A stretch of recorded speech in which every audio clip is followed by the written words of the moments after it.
Merci, Père Frandy. Merci à toute l'équipe Famille Petite Mort Maria, pastorale et universitaire là. Moi, saluer co-panéliste, moi, professeur Abies. Merci pour l'engagement auprès de et mission que Petite Mort Marie gagné dans l'église là, particulièrement dans l'archidiocèse Port-au-Prince.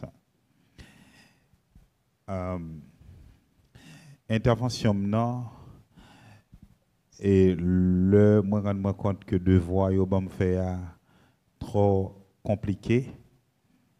Moi reformuler devoir, moi dit en dans réalité rapport christianisme avec volontariat, bon moi tirer un élément plus précis qui est lié à un argument d'ordre sémantique et pour moi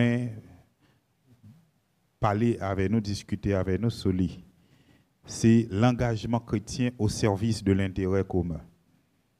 Donc, le n'a parlé de rapport entre christianisme et volontariat, c'est en quelque sorte comme ça nous sommes capables de décliner l'engagement chrétien au service de l'intérêt commun. Et à côté de l'argument sémantique là, nous sommes capables d'avancer en l'autre argument qui est tout proche argument sémantique là et qui est lié à compréhension dans la société côté volontariat chrétien développé en pile, tant que par exemple en France, qui montrait comment ils comprennent la réalité volontariat. Alors, l'argument sémantique là, c'est tant que nous comprenons, sorti dans le sens mot volontariat même. Volontariat qui, en quelque sorte, c'est un engagement volontaire, libre, généralement désintéressé, en faveur d'une cause qui, ordinairement, concerne un intérêt commun, collectif, du moins altruiste. Si vous voulez, je reprends cette définition du volontariat. C'est un engagement volontaire, libre, généralement désintéressé, en faveur d'une cause qui, ordinairement, concerne un intérêt commun, collectif, du moins altruiste. Cette forme d'engagement tient une place significative dans le christianisme. En outre, question engagement chrétien au service de l'intérêt commun, au service de l'intérêt collectif là, li concerné d'une part le rapport du chrétien par rapport à la cité, après tourner sous thème cité après, et d'autre part la place de l'intérêt commun et de l'attention à autrui dans le christianisme. Donc deux bagailles que engagement au service de l'intérêt commun, li regarder, li garder dans le christianisme là, c'est d'abord rapport que chrétien a gagné à côté la vivre là avec la cité. Ça tout fait nous comprendre tout que chrétien pas yon déraciné. Que chrétien c'est un citoyen, c'est un monde qui enraciné, qui concerné, qui senti concerné par réalité côté la vivre là. Un bon chrétien, c'est normalement un bon citoyen. Un bon chrétien, c'est normalement un bon citoyen. Et donc, permettez-moi de faire un petit envolé terminologique dans ce sens. Mot, en pile mot nous joignent dans le vocabulaire langage chrétien, particulièrement catholique là, c'est des mots qui ont un ancrage d'abord politique. Politique au sens de affaires qui concernaient tout le monde. Dans le mot politique là, nous joignons police qui veut dire cité en français ou bien un pays tout simplement. Côté ou ensemble de monde qui ont un ancrage à vivre, ils reconnaissent appartenance à côté ça, c'est ça ils relèvent un citoyen, un membre de la cité. Donc d'un côté où je le mot police là et de l'autre où je le mot civis. OK? Donc ça veut dire celui qui appartient à la cité, à la civitas. Donc les sentis, les concernés, les engagement. On va prendre deux termes que nous gagnons dans le langage chrétien qui gagnent un ancrage politique. Ça veut dire que vous prenez d'abord dans l'univers terminologique politique là pour vous mener le langage théologique chrétien et même biblique. Donc ça veut dire avant nous arriver dans la réflexion qu'on a fait sous affaires bon Dieu, etc. Donc c'est dans la révélation biblique là même que nous joignons inculturation, ça, son démarche d'inculturation. Et je prends le mot église. Le mot église, il sorti dans le mot grec ecclésia. Ecclésia, qui formé de deux mots, préfixe ek et puis verbe kaleo, qui veut dire appeler hors. Donc appeler, être appelé d'une situation à une autre situation, être convoqué. Et donc, au IIe siècle avant Jésus, un groupe de savants, que vous parlerez plus tard les 70, parce que ils étaient environ 70, qui étaient à la fois connaît la langue hébraïque et la langue grecque bien, parce que à un certain moment, bien avant ça, pral gagner une grande diaspora juive qui pral former à Alexandrie en Égypte. Donc en passant, m'a tout fait un petit clin d'œil à monde qui toujours fait christianisme là, passer pour une religion occidentale. Il y a effectivement un christianisme occidental. Mais le christianisme n'est pas une religion à l'origine occidentale. Parmi les plus grands penseurs du christianisme des premiers siècles, vous trouvez d'abord des Africains, Tertullien, Augustin par exemple. Et il y a des gens qui critiquaient par exemple l'Église catholique sous prétexte que n'y a pas un pape noir. Il faut aller regarder l'histoire. Donc, parfois, où on construit un discours très convaincant. En tout cas, lui-même est convaincu. Je ne sais pas s'il est convaincant, mais lui-même est convaincu. Si vous regardez sur TikTok, sur les réseaux sociaux, vous allez trouver des gens prétendument convaincants, mais convaincus en eux-mêmes qu'ils disent la vérité. Mais tout leur discours s'appuie sur une ignorance. Donc, passons. Donc, je disais qu'il y a une diaspora juive qui s'est développée à Alexandrie, une grande puissance, et l'Égypte, c'est une grande puissance de l'Antiquité, avant même la Grèce. Et puis, Alexandre le Grand, il a construit l'empire hellénistique, il a établi, construit une ville en Égypte, que le a porté dans Alexandrie. Alexandrie, c'est un lieu où tu as une plus grande école théologique des premiers siècles, c'est un plus grand centre du christianisme, et ça se trouve en Afrique. Donc, puisque il y a une grande diaspora juive, même Jean Jodi, il y a une grande diaspora haïtienne qui est développée dans une série de pays et que de génération en génération, sous 4-5 siècles, 5 générations, pardon, Il y a deux jeunes qui ne connaissent pas la langue que les ancêtres ont parlé, ça veut dire créole.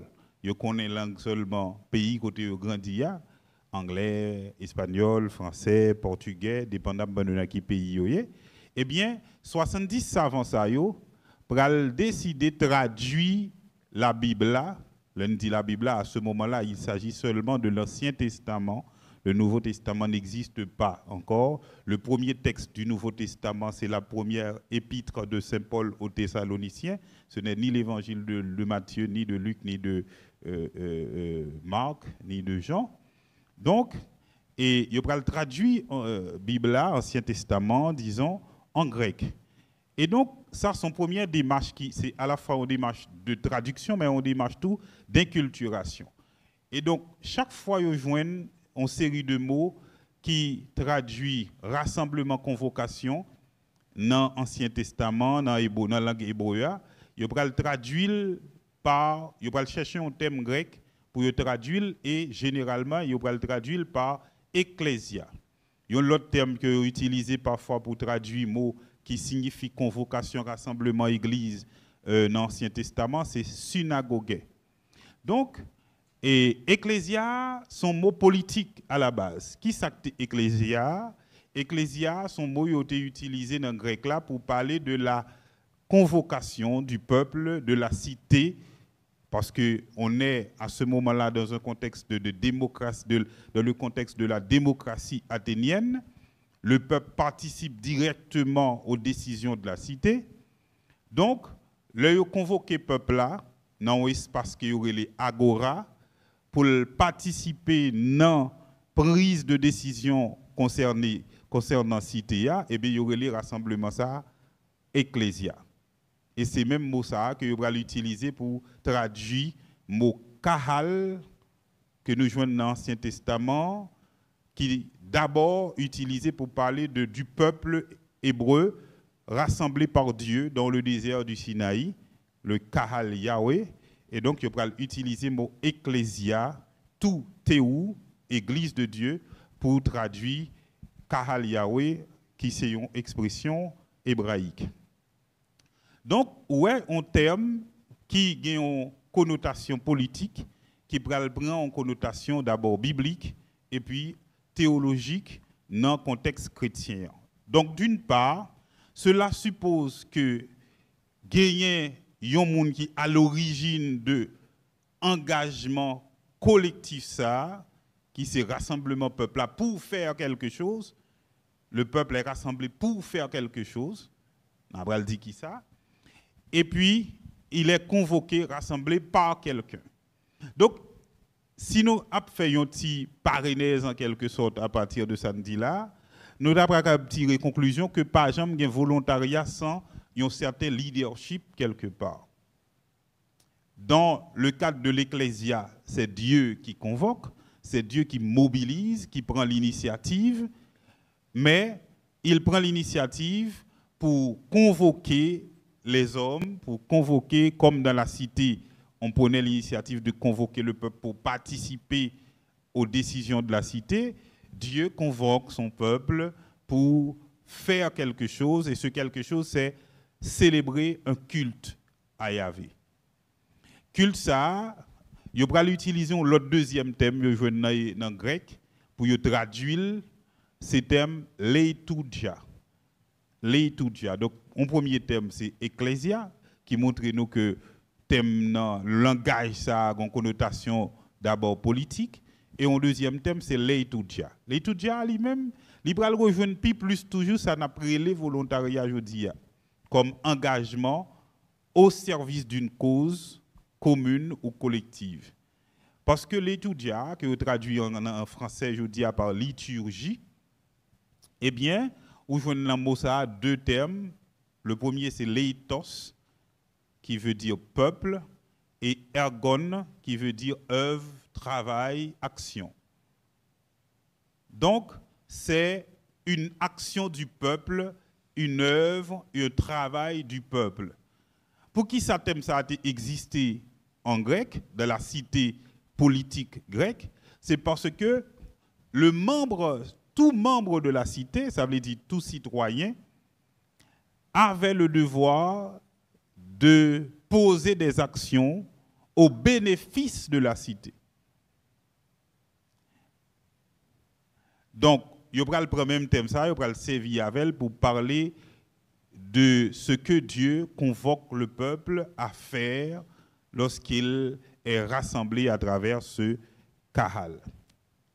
Mais pour nous remonter plus loin, nous avons tourné dans l'étymologie mot engagement, puisque nous avons parlé de volontariat comme engagement volontaire. Dans l'engagement, nous avons mot gage. Par étymologie, engagement, c'est une action, l'action de mettre en gage, l'action de lier par une convention, par un contrat. Donc c'est cela l'engagement. Donc si le volontariat est un engagement, l'engagement est l'action de mettre en gage, de lier par une convention un contrat. Ce contrat peut être explicite. Par exemple, par exemple, au niveau de l'entreprise, il y a pas embauché au monde, eh bien, il fait le signer un contrat. Tout comme des fois, même le volontariat passe par un contrat. Parce qu'en quelque sorte, l'Europe fait volontariat, après il y a deux bagages où qu'on bénéficie en retour. Moi, songez, moi, j'étais étudiant en France, et puis je inscrit dans une formation, dans le formulaire, je me demandé pour me dire quel type d'action civique que moi habitué fait en tant que jeune. Ça, c'est déterminant pour l'université.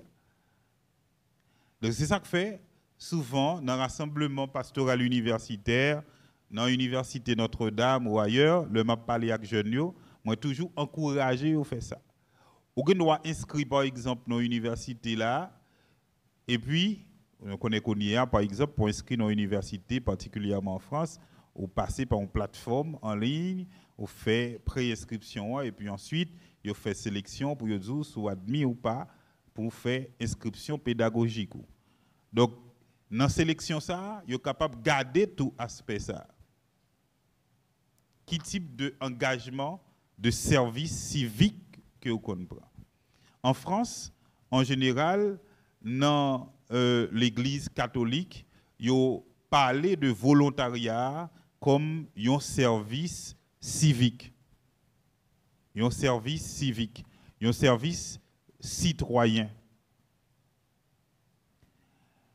Donc, et je me dit que contrat ça, est capable implicite par le fait même que nous reconnaissons nous comme citoyens dans une société ou bien comme membres d'une communauté qui c'est l'Église, nous reconnaissons que gon bagay qui lie nous à la société ça ou bien à la communauté ça qui c'est l'Église là. D'ailleurs, nous voyons que en général organisation culte là en général de manière structurée, institutionnelle, il y aurait ça religion qui sorti dans un mot latin. Alors il y a deux étymologies possibles de mot religion. Premier c'est religare qui veut dire relier et deuxièmement c'est relegere qui veut dire recueillir. Donc il y a un lien vertical entre nous et Dieu et un lien horizontal entre nous et les autres qui suppose un double niveau d'engagement. Un engagement plus cultuel et un engagement plus d'ordre fraternel. Donc dans les deux cas, eh bien, nous avons besoin toujours comprendre qui ça qui motive l'action nous de manière libre et volontaire. Montaigne, par exemple, dans ses essais, définit l'engagement comme un état où on est lié par quelques obligations. Un état où l'on est lié par quelques obligations. Ça, c'est la définition de Montaigne de l'engagement. Dans la religion chrétienne, non, idée engagement ça que volontariat supposé li saisissable à travers la notion d'alliance. Il s'agit d'une idée à la fois théologique et anthropologique de l'engagement.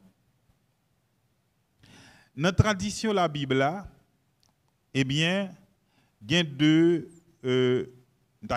partager avec nous deux façons, deux typologies de alliance là que vous fait. Il y a une figure de l'histoire de l'Église, il y a un grand théologien, il y aurait les Saint-Irénée de Lyon, qui écrit un texte incontournable pour les gens qui étudient théologie, qui aurait les Contra Aereses ou Adversus Aereses. Dans le livre 3 de ce livre, de ce texte, Irénée identifie 4 alliances dans l'histoire biblique. En premier avec Noé, en deuxième avec Abraham, en troisième avec Moïse, en quatrième avec Jésus. Mais gagner une autre forme de typologie qui est établie en matière d'alliance, c'est particulièrement chez Calvin que d'abord typologie ça a sorti, que des théologiens catholiques vont reprendre par la suite. Mais lui-même, dans l'idée d'alliance ça, il a identifié 7 types d'alliances. Il y a 2 alliances qui en dehors de l'histoire. Une qui avant la création de l'homme et l'autre là qui concernait le rétablissement de toute chose dans la destinée finale de la création. Et puis, 5 lotios, ils concernaient Adam, Noé, Abraham, Moïse et Jésus. Pour qui ça me fait référence à ça avec nous? C'est justement pour me arriver dans l'idée chrétienne de l'engagement, pour nous voir qui côté le sorti. Dans Santa Carrelé, alliance adamique là, que des théologiens relèvent l'alliance créationnelle, ou encore à la suite d'un théologien catholique qui Jean-Miguel Garrigue, qui identifiait l'alliance ça comme l'alliance de la justice originelle. C'est l'alliance où l'engagement humain devient une participation au projet de Dieu.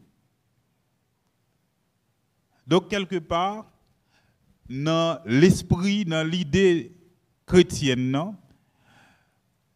l'engagement de l'homme est une participation au projet de Dieu. Ça veut dire, au monde qui était le croisé, il ne peut pas faire rien, c'est un monde qui n'est pas considéré, qui n'est pas songé, qui n'est pas connaît vraiment qui côté le sorti. Dans la doctrine chrétienne, ne connaît que l'homme est créé par Dieu et l'on nous dit que Dieu crée l'homme à son image et à sa ressemblance. Donc, Dieu est un être qui agit. Il agit d'abord par le langage. Vous voyez? Donc, l'origine du langage même si on fait philosophie du langage, ils ne sont pas chrétiens, ou pas capable de considérer la manière dont le logos est appréhendé dans la logique de la révélation biblique.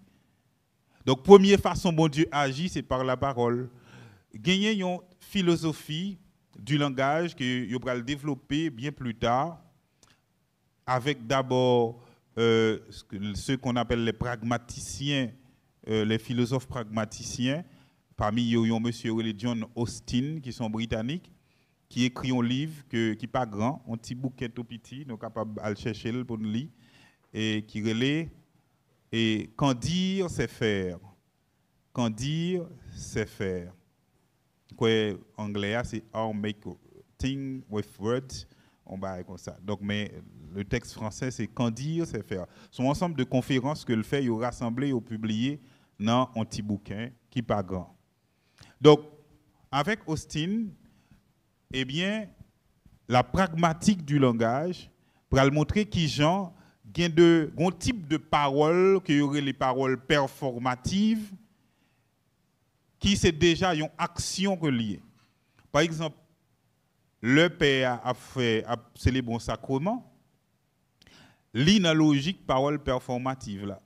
Pape Benoît XVI, dans un texte, il écrit qui est le Jésus de Nazareth, reprend et théorie, parole performative là, au plan théologique, pour montrer comment parole bon Dieu sont paroles performatives. C'est ça que fait, par exemple, en hébreu, il dit parole dabar, mais le même mot dabar veut dire action aussi, parole et action.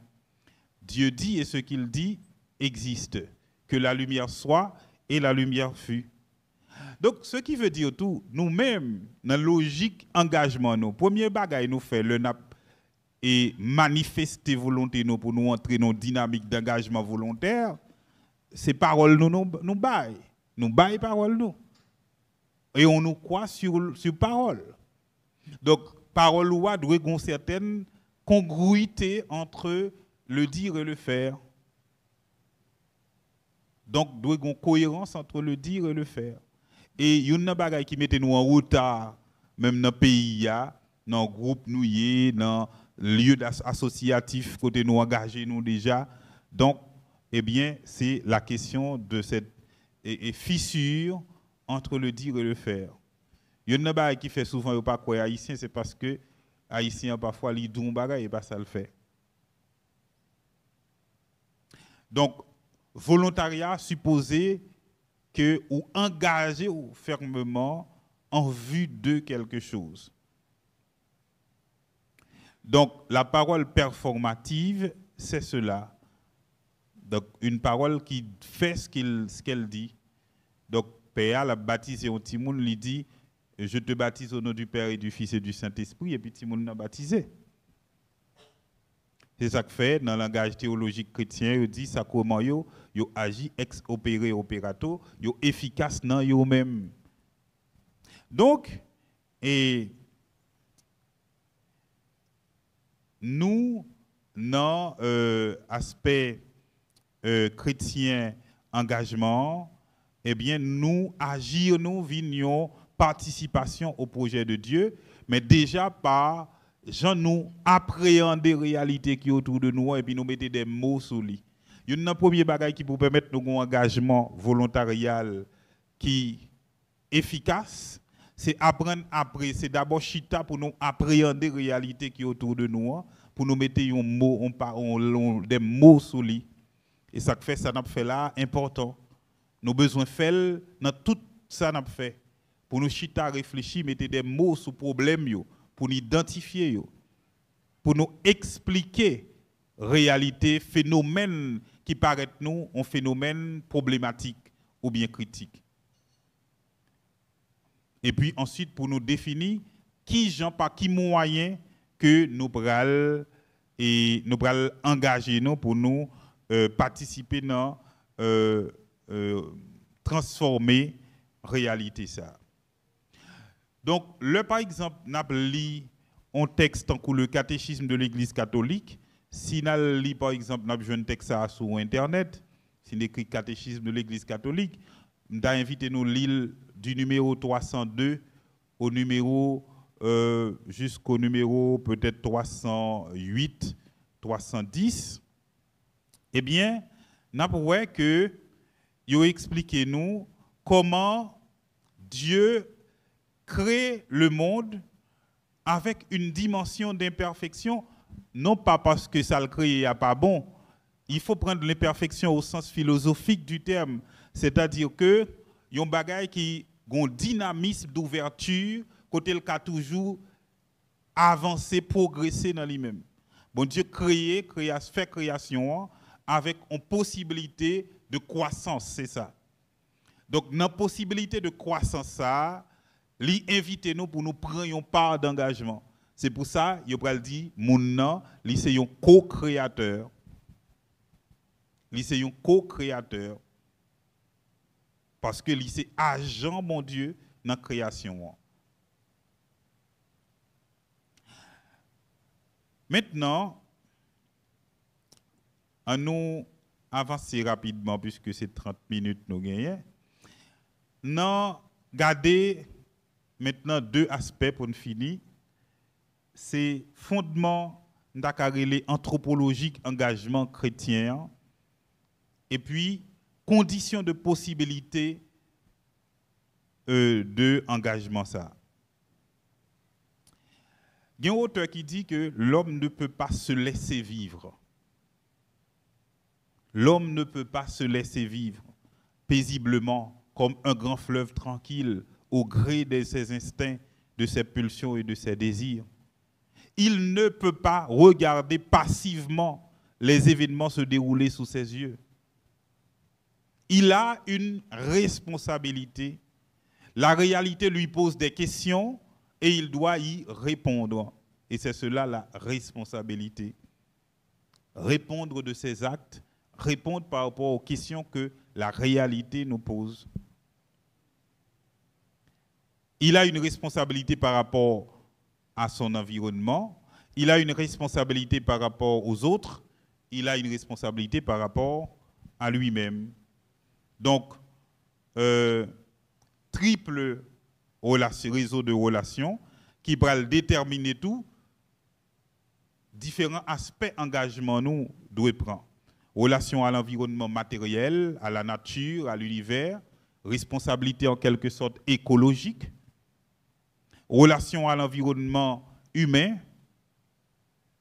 responsabilité anthropologique et morale, relation à lui-même.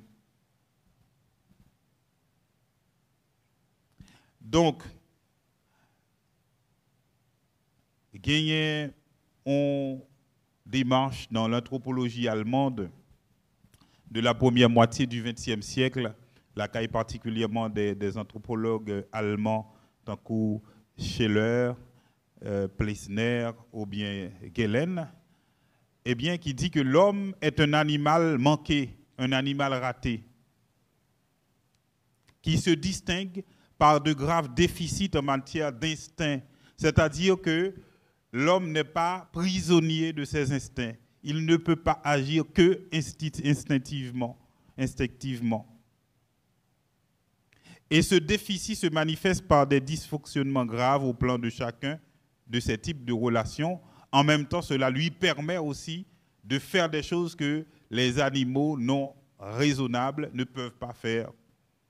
Ça veut dire, le fait que l'homme intelligent, ça cause des dégâts, oui.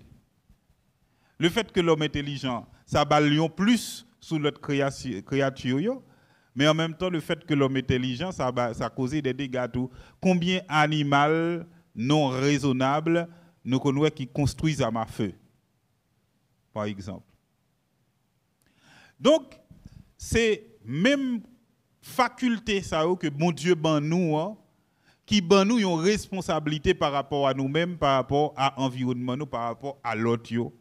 Est-ce que, par exemple, dans Samda Karele, on a une sorte de éthique de la production, moun kap fait zamnan, à l'origine, il n'a pas posé cette question, mais qui de gars que zamnan capable de produire? Il n'a pas posé cette question sur le reste qui va le passer après. L'essentiel pour lui, c'est le profit. Et c'est ça que fait, nos logiques de l'engagement chrétien, eh bien, nous devons poser question, tant que par exemple, un philosophe, tant que Emmanuel Mounier, fait poser question sous ça, poser question sur l'humanisation en quelque sorte de l'économie, par exemple. Et c'est ça que fait Mounier critiquer en pile économie productiviste là, économie utilitariste là, qui fait que l'essentiel pour nous, depuis qu'on produit des bagailles, eh bien, nous n'avons pas besoin qu'on ait après qui ça capable de poser comme conséquence. Donc, je dis à l'enga des environnements, nous, l'enga des environnements naturels là, l'enga des environnements humains, l'enga des propres têtes nous, qui question ça pose nous par rapport à qui ça nous doit faire. Qu'on y a là où l'aspect du volontariat est important, c'est dit tête nous qui ça n'attend pour nous agir. Est-ce que n'attend par exemple c'est une entreprise qui embauche, entreprise ça par exemple la travaille dans le domaine environnemental et que qu'on y a comme m'a touché l'argent donc qu'on y a ramasser fatra dans la rue ou bien me senti que en tant que humain monde qui crée et qui ont responsabilité que bon Dieu ben nous pour nous prendre soin création nous connaît que nous avons responsabilité par rapport à l'environnement et que nous pas besoin de temps pour ces entreprises qui embauchent nous qui payent nous pour ça pour que nous prenions soin de la maison commune. Par rapport aux autres, est-ce que moi j'étais dans une logique égoïste qui n'est pas du tout un esprit chrétien et que moi dis que donc comme ce problème ne me concerne pas, cela ne me touche pas encore, eh bien, pas besoin de faire rien pour rectifier le tir, pour corriger la situation. À un certain moment, par exemple, dans la zone d'Elma, dans la zone Boudon, te dit ça va passer si le soleil pas concerné. À un certain moment, mon au Cap, t'a fait bel dîner en blanc. Pendant ce temps, mon pote presque t'a brûlé pour insécurité. Et qui sacrifie quand il y a insécurité à pas de frontière, pas de barrière. À un certain moment de la durée, il y a deux personnes qui te pensé simplement parce que vous montez au mur la caillou, mais hauteur et puis vous avez une machine blindée, vous épargné. Est-ce que je dis là, nous pas des exemples criants devant nous côté vous entrez pour moun la caillou ou bien vous prenez moun malgré la machine blindée. Donc notre responsabilité par rapport aux autres ne doit pas être déterminée par rapport à ce que j'en tire comme profit. Le christianisme nous invite à un agir motivé par la gratuité en ce sens. Et c'est peut-être ça que association volontariste, association de volontaires, yo empile dans une série de l'Église. Et c'est ça que fait nous applaudit en pile initiative ça que petite Marie avec pastoral universitaire prend aujourd'hui pour attirer attention nous et puis pour accompagner nous dans une logique d'engagement volontaire qui pas nécessairement besoin garder d'abord qui profite que n'a tiré de ça. Nous par exemple dans l'expérience que moi gagné on utilise très courte de quantité d'associations de volontaires qui existaient, par exemple, dans l'Église catholique en France. Je vais vous quelques exemples. Ou gagné association Massabielle, qui sont associations qui intéressées à la vie dans les quartiers dans le nord de Marseille. Parce que Marseille, sont côté grand pile trafic de drogue. Donc, chrétiens dans Marseille, paraît à garder bagay ça seulement. Ils créent une association de volontaires pour adresser ces questions ça, pour regarder qui ça ils sont capables de faire et ils considèrent tête comme une école de vie où l'amour est contemplé et incarné par des projets d'éducation et de solidarité auprès des enfants et des habitants de Marseille. Ou gagnez association Marthe et Marie qui gagne comme particularité la colocation solidaire. Par exemple, on doit un jeune ou vient étudier en France, ou pas l'argent pour louer un caille pour être pour compte et pour gagner un autre jeune qui sont étudiants pareil ou qui déjà ont un appartement, déjà ils pas assez de ressources, ils disent bien d'accord vini et bien sans gagner ou capable bailler et puis ensemble n'a fait colocation. Mais qu'on y a une association qui fait qui ça, qui cherchait identifier possibilité de relation ça yo, possibilité d'hospitalité ça yo pour leur venir pour accompagner ou même moi ouais ça une expérience que moi faire en France ou venir comme jeune rapide ou est un jeune de monde qui cherche connaître comment vivre et est-ce que toute bagaille bien et gain de l'heure c'est aider au cahier d'eau dans le cadre de qui soit manger chaque jour parce que ou sont jeunes étudiants ou pas de travail etc. Yo doit gagner un petit remue et monument yo ba ou pour permettre en tant qu'étudiant sous une bourse mais encore pire sous pas une bourse c'est bagaille plus difficile ou gagner association Lazare ou gagner association Le Rocher ou gagner Emmaüs qui sont associations qui ont comme particularité poser des actions pour aider construction de sociétés plus justes, plus solidaires et respectueuses de l'environnement. Ou gagner CCFD, c'est une association de chrétiens qui est là pour lutter contre la faim et pour le développement. Il y aurait toujours dit terre solidaire. Ou gagner Société Saint-Vincent de Paul, particularité c'est des visites à domicile. Ou gagner les petits frères des pauvres. Rien que ces exemples-là montrent-nous un paquet de possibilités d'engagement pour le chrétien dans la société.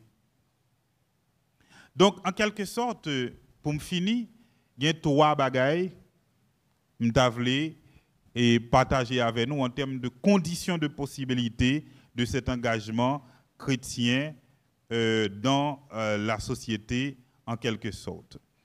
Première condition de possibilité, c'est la liberté.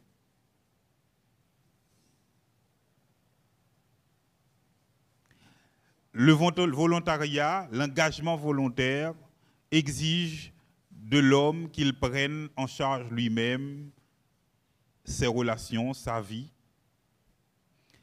Cette liberté est à la fois une condition de possibilité de l'engagement sous toute cette forme, mais aussi un appel urgent à l'engagement. Liberté, ça a supposé déjà qui ça en forme de détachement. En forme de détachement. Si chaque sauve les fait, on va regarder d'abord qui intérêt immédiat, qui profit immédiat qu'on ou va le tirer là dans comme nos dimensions matérialistes du profit, parce que gain de profit ou tirer de un bagage qui pas matériel. Gain de participation prend dans un engagement par rapport à un engagement dans une association dans un bagage, c'est d'abord grandi du point de vue de l'expérience ou prend de compétences ou vient gagner pour faire plus de bagailles à l'avenir. Tant que Père Francis t'a expliqué ça au départ. Ensuite, deuxième condition, c'est la justice. C'est être clair que nous sommes dans une démarche qui consiste à travailler pour que la société devienne plus juste et plus équitable. Pas développer ça plus. Peut-être la question on a retourné sur yo. Et puis troisième pour nous finir, c'est la fraternité. La fraternité est la condition préalable de tout engagement dans le volontariat. Parce que c'est toujours un engagement au service d'une cause, d'un intérêt commun, d'un intérêt altruiste. Et cette fraternité est la reconnaissance de l'autre en tant qu'autre.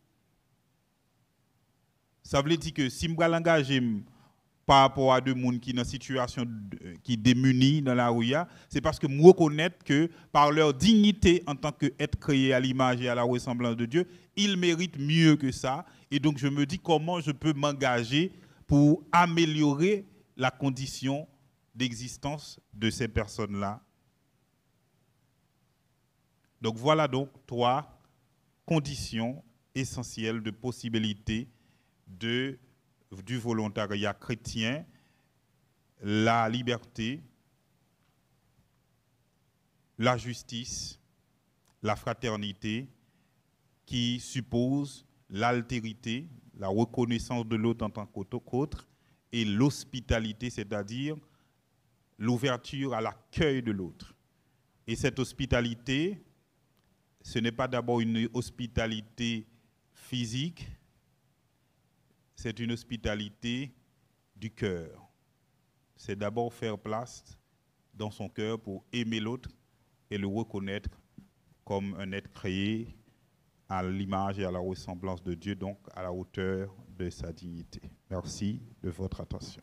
Je viens